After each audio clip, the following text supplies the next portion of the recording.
It's showtime.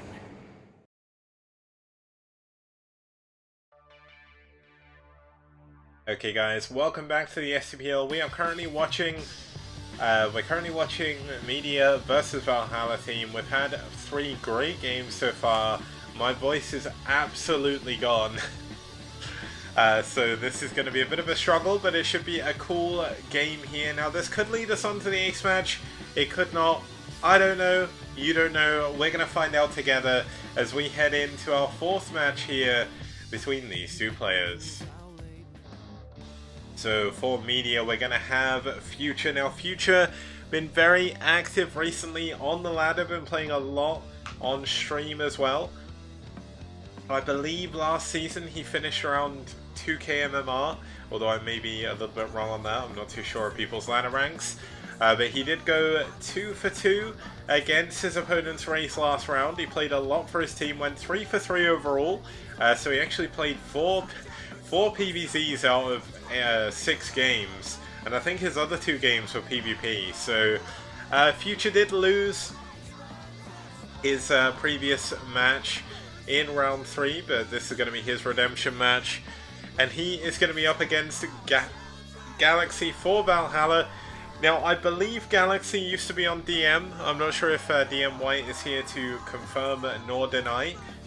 But he is a very strong Zerg player for Valhalla. Now, he did a pretty good job in the STPL show match series. Here he is. I did lose this round 3 match as well. So for both of these players, it's their chance to get their name on the board. Now, they're going to be feeling pretty good about that if they can. So without further ado, let's have a look at the map they're going to be playing on. It's going to be Plasma. Now Plasma is a very cool 3-player map. Neutral eggs absolutely everywhere, making ground assaults very, very ineffective early on. Of course you can proxy gateways and stuff, proxy hatcheries even, behind those eggs if you want to be cheeky, but likely we're going to see a little bit of a longer PvZ here once again. We saw a good PvZ here between Hirmu and Revoluve from, I think they were up against, Revoluve I believe is on Rev, I can't remember, there was FBW versus Ash, that was it. That was on Plasma. That was very fun. We saw Queens, we saw Guardians, we saw Devourers, we saw absolutely everything. So let's hope we have another good game here between Media's Future and Valhalla Team's Galaxy. Let's get started. And thank you for the follow, Beside890. Welcome to the STPL.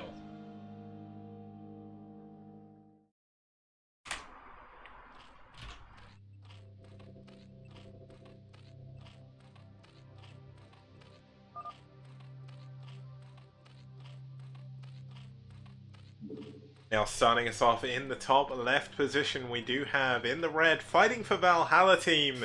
Gonna have to win this game if he wants to bring his team into the ace match. It's gonna be Valhalla team's Galaxy.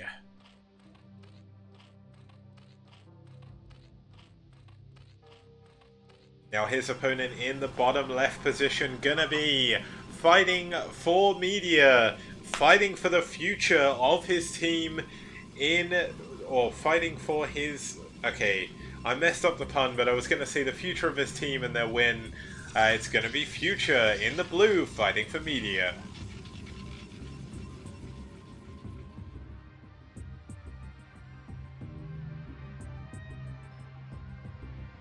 Now the funny thing is, if Rapid was here with me, he would absolutely be cringing right now at how bad that pun I was trying to make was. But luckily enough for me, he didn't manage to see that. I'm not sure if he's going to check the VODs either, but I am solo casting today if you've just tuned in. Rapid normally joins me. He's been a little bit busy with actual paid work recently, so that's a lot more important to him and a lot more important to me for him as well. So I'm really appreciative of all the help that Rapid gives me. But obviously I would never expect him to put STPL before his paid work, because that wouldn't be fair.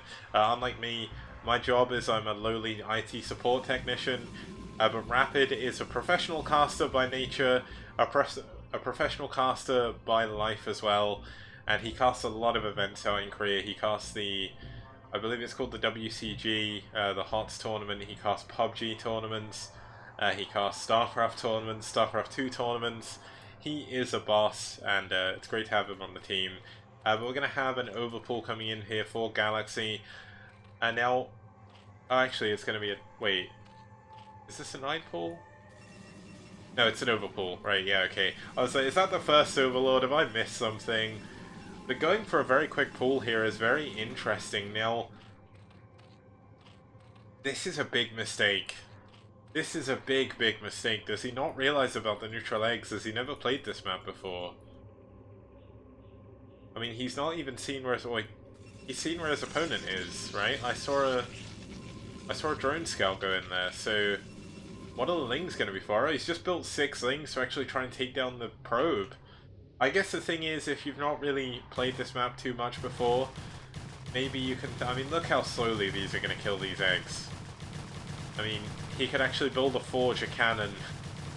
Okay, he could build a forge, a pylon, and a cannon here before the Lings could even break through this.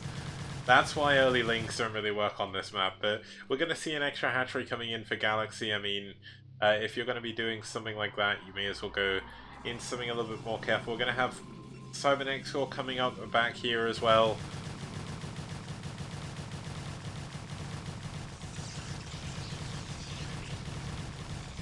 Oh, thank you chat for pointing that out. That is actually a hatchery down here. And now maybe this is one of the reasons why he was being a little bit more sneaky. The Lings kind of that kind of fakes, hey guy, I'm bad at this map. Look at me trying to break through the eggs. And then he goes in from behind with a load of Lings. So let's see if this works out.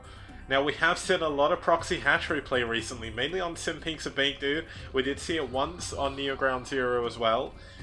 This is going to be the 3rd game in as many weeks as there have been of Round 1, where I'm going to see a proxy hatchery. Now, we are going to see the Stargate coming in, but one thing that we can be certain of is Stargate is not going to help you against Lings unless you go for Scouts. Now, I mean, you see what I mean about taking forever to break through. Now, he does have Ling Speed, so that's something going... Oh, no, he doesn't. Ling Speed just starting up. 3rd hatchery on the way. Now, he is going to start amassing Lings here. Should really see a couple of Sunkens coming in behind this as well. And he shouldn't show his hand too early, and he's going to. This is a big, big problem for him. He's going to see that Lings are here. The Dragoon going to be able to move over, scout out the creep, and yes he does. He's going to see the creep, and that's a big, big mistake here by Galaxy, actually. I mean, he's going to be able to take down the single Dragoon. There's not actually any other ground units, so maybe this wasn't a mistake, but this could actually win the game. This is such a strong play by Galaxy. I didn't think he had enough, but there's only a single Dragoon back here to defend. The 2 of the Zerglings have gone down already, but there's going to be another 3 sets of Lings coming in here. The Dragoon's gone down. Oh my god, there's a Scout. He's panic building a Scout because he needs stuff that can attack the Lings, and he just doesn't have it right now. Oh, we're going to see a Scout in all of their remastered glory. What a perfect present for my Monday. Thank you very much, Future. But he's trying to wall away the Zerglings. He's trying to build a forge as well. But I mean, eventually the Lings are going to come in from here as well. Back here we don't actually have anything. He's up at 4 hatcheries. And there's more Lings coming in. The Scouts here. If I was the Korean caster, but there we go. Oh my god, the Scout is slowly picking away at the Lings, but it's going to take so long to kill them. I mean, just look at this. The Ling's going to be taken down, the Pylon is going to be taken down before the Scout can kill everything. But I want to zoom in on this. Look at this bad boy. Scouts are so cool. I mean, he is going to clear the Lings for now, and you know what? He's going to be able to kill the hatchery in about 5 years, but he's still got to worry about the Lings. Now, the one benefit he does have is the fact that he does now have a forge, but there's more Lings coming into the natural. There's a cannon here, but the cannon gets taken down very, very quickly by these speedlings. Will need to get a cannon up here. More Lings in the main. Gonna see a second Scout. Yes! Oh my god, I love Scouts. I mean, Scouts are very expensive, but when you get into strong numbers, they do a lot. Look how much damage they do to air units, guys. If Scouts were cheaper, they would legit be one of the most broken units in the game. I know I'm not a professional player, so I have no say on this because like it's not like I really can't explain this, but basically my opinion is that if scouts were better, like if scouts were cheaper even, you would see them every single game. We've actually seen a creep colony to deal with the scout. Oh my god, I don't think I've ever seen that before. But not creep colony, a spore colony. And there we go, the scouts are finally dealt with. The cannon gonna be coming in just in time to be able to defend this egg. But he may need a secondary one. But here we go, the second scouts coming in. Gonna be seeing if they can do a little bit of micro on the drones. There's not actually anything defending these back drones. And I mean... The more scouts you get, the more damage you do. I mean, that's not that bad damage if you think about it. It's 8 damage, which is about the same as a Wraith, but oh my god, he needs to pull them back. He needs to pull them back. I don't want to see him lose the scout. No! Oh my god, 2 health! 2 health on that scout. Please save that scouty boy. You need to pull it away from the spore colony, man. You are killing me. But we're going to see no more additional scouts coming in. I'm kind of disappointed. We're going to see the hatchery still at nearly full health. More and more lings going to be able to come down in here. The scout is going to survive for now. Both of them incredibly low on health. Was there actually a spire built here? Did I miss a spire? No, because there's no lair. So with more and more lings coming in here, he's going to be able to do a little bit more with them. I really wanted to continue building scouts. But you know what, if you're going for scouts at this point, just keep going for scouts. Don't go for a Corsair. Corsair can't shoot down, man. You need more scouts. But this, oh my god, this Stargate's gonna go down as well, and these are just so, oh, this is so much damage. And no, the Hydralisk killed the 2 scouts! The single lone Hydralisk killing both of those damaged scouts now. And poor Future is in such... I mean, I don't see a win in his future so far with how this is going for Galaxy. But, I mean, Future is still alive. He's still kicking. He's going to possibly take a main over here, which is going to allow him to have a safer base. And we do have the units coming in here on this hatchery. Of course, there's only 3 lava of production at any one time. So, not that many units over here. Good micro by Future.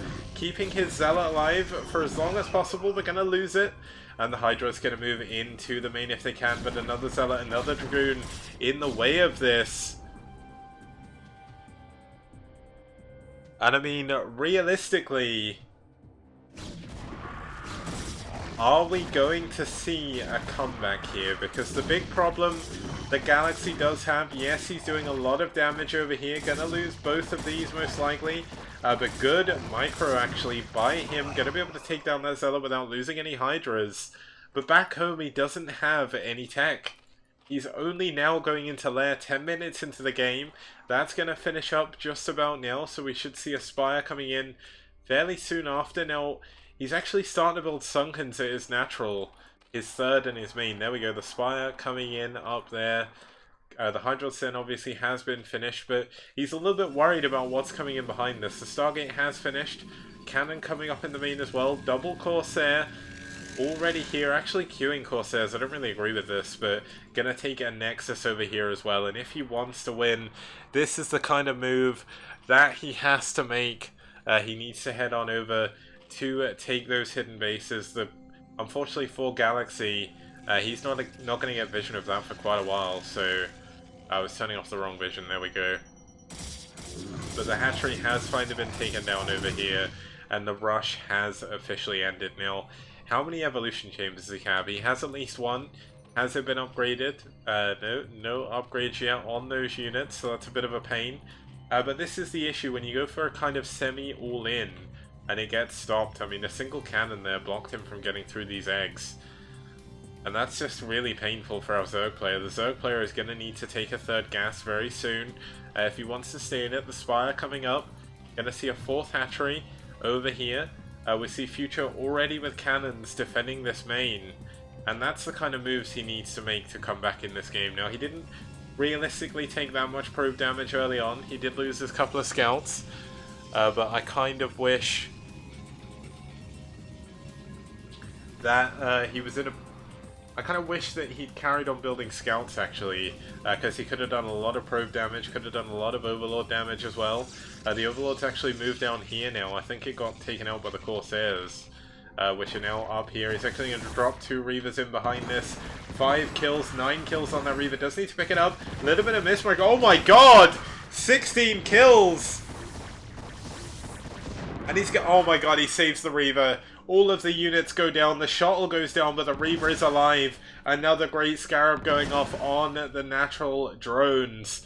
And it's going to be a lone Mulus here to try and defend against the Reaver threat. He's going to be able to take down the Spore Colony.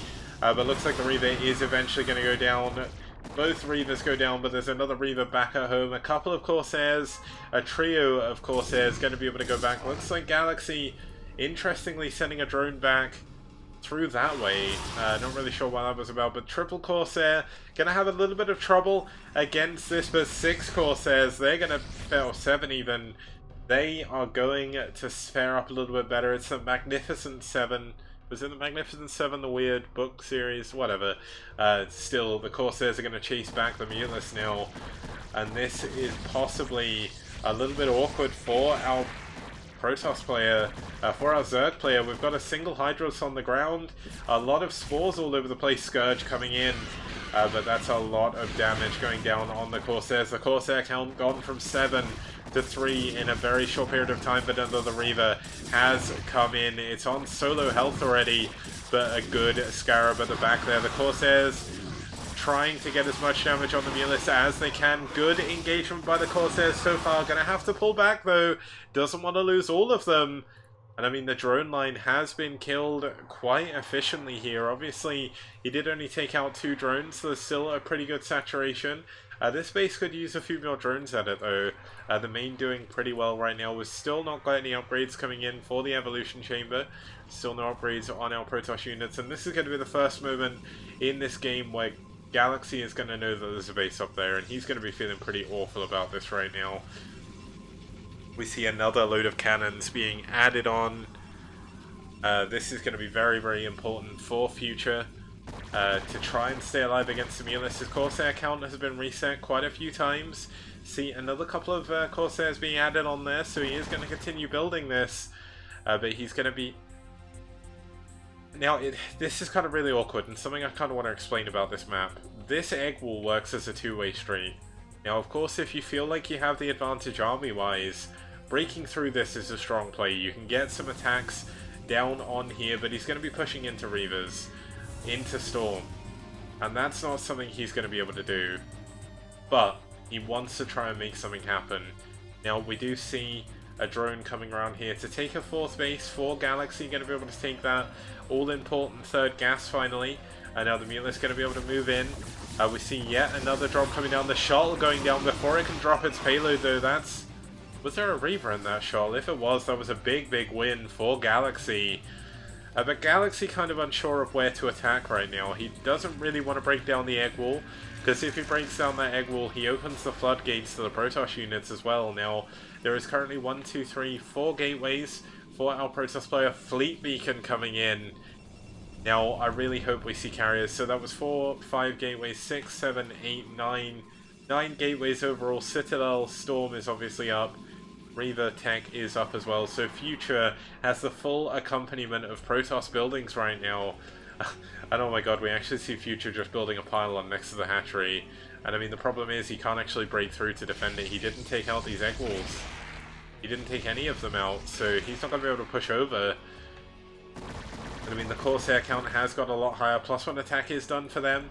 Still no upgrades on the way for Galaxy. I mean, +1 carapace, but that's going to be incredibly late. He does have lurkers coming in as well, but this lack of 3rd gas really, really starting to hurt Galaxy right now. He's been trying to go Mulus on 2 gas, and he can't afford it. So Future is doing an insane job right now. I mean, his Corsair count is so high. He's constantly getting a scout out on what's going on. The Lurker's going to try and break down the front eggs, but as I said, he's up against 9 gateways worth of production. I mean, a Hydra somehow got in here. Has he got drop or something? Looks like he is actually going to try and take a base here now. Why he's not taking this base, I don't know. He's just playing incredibly greedy right now. Just wants to try and get as many of the things done. Now, he's not killing the eggs in the middle. He's not killing the eggs at the top either, so his unit movement is heavily, heavily restricted. Now, he does have the lurkers at the front going to stop the Protoss pushing through, but he's eventually going to have to deal with this. Now, he actually sent a drone to mine at that mineral for some reason. He's not going to build a hatchery. And I mean, the probe's going to move back for some reason. But looks like he's pushed through the eggs now. He wants to try and get damage from it. He's running into Storm. He's running into Reavers. A great split by Future right now. Unfortunate splits by Galaxy. Going to lose all of his units. And Galaxy can't afford to rebuild these. Future taking a huge, huge supply lead right now. The Lurker's not coming in at the same time. But I mean, this is an insane game by Future. Future is doing such a good job. Galaxy has been trying to hold on as well, but the Storms, the Reavers doing so much damage. I mean, there's no Observer up here, so this is something. But there's going to be another Storm eventually on these High Templar. The Hydra's going to go down as well, and I mean, the Observer's coming in now, and that's going to be enough to clear this up. And just look at the unit count for Future. I mean, Galaxy has nothing left. GG! And Future takes the 4th game of the series in favor of Media. And that's going to end the series with a 3-1 victory for Media here. So great job by them. I mean, that's the wrong screen, but what a great job by Future. Played the map perfectly. He nearly died very early on to a very risky proxy hatchery play by Galaxy, and he held it off. He pulled it back, used a couple of scouts to impress me, which I am very happy about. And now, just to give you a little bit of a heads up, my voice is almost completely dead. I'm solo casting. So what I'm going to do is I'm going to split up the STPL day today. We're going to have the other match tomorrow.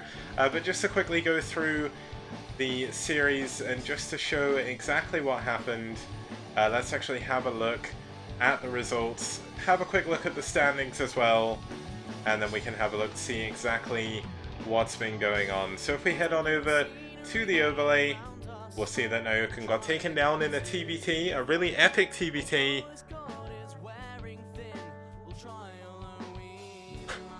An epic TBT between 3S and Naokan. And then we saw Gypsy pull it back with a TBT against Aradia. Machine won his ZBP against SFCA. And then Future closed us off to win a PBT on Plasma. Now, with how that affects Group A, that's actually going to push Media into 2nd place, just behind Naz. So Media doing a lot better this season. They've got a very strong group still. Media really turned it on for this. Now, one thing I just want to quickly do is just add an additional day to my What's Up Next screen, because I didn't actually generate that. So I'll just quickly do that. But I mean, we've got a really fun set of games coming up. Now, of course, I know it's a little bit disappointing that I'm not going to do Red versus DM today, but the main reason is my voice is about to die. I have work again tomorrow, and it's quite late. So I'm going to give you guys an extra day worth of STPL casting. You can thank me for that later, as there is going to be 4 days of STPL this week, rather than the normal. What was I going to say? Rather than the normal 3.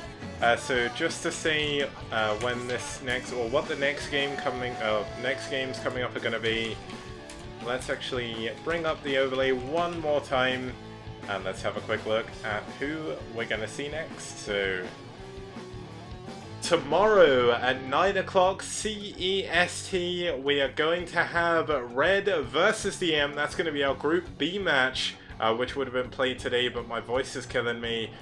And then on Wednesday, we're going to have Bull versus Media for Group A. That's going to be the start of Week 3. That should be a fun matchup. And then we're going to have Soul Gaming versus IRK. That's going to be the other start of Week 3. So Red versus DM going to close us off for Week 2. As a matter of fact, it's Bull versus Messia. So that's wrong. Let me just quickly fix that. By the power of technology, you'll see like magic. It's like it was never broken. So Bull versus MSJ on Wednesday, Soul versus IRK as well. Hopefully I'll have Rapid back for that, but I believe he's actually sleeping ready for ASL tomorrow. So have, yeah, there we go. So thank you ever so much for tuning in, guys. Hopefully you had a great time with STPL today. I had a great time casting. I'm going to go and rest my voice, get a little bit of database coding in, ready for possibly round 4, possibly season 2, which is not officially announced, but it's definitely coming. I'll announce it closer to the end of SCPL 1. I'm obviously going to talk it through with all of the teams and everything like that, but once again, huge thank you to everybody who has donated. I believe the prize pool is currently around $1,500 US, so great work. If you can, do go to do go to the Matcherino page, use the code STPL3, not STPL1, to add a $3 to the prize pool. And you know what? This is going to be a lot of fun tomorrow, so do tune in once again tomorrow at 2100 CEST for Red versus DM. See you guys then. Have a very good evening.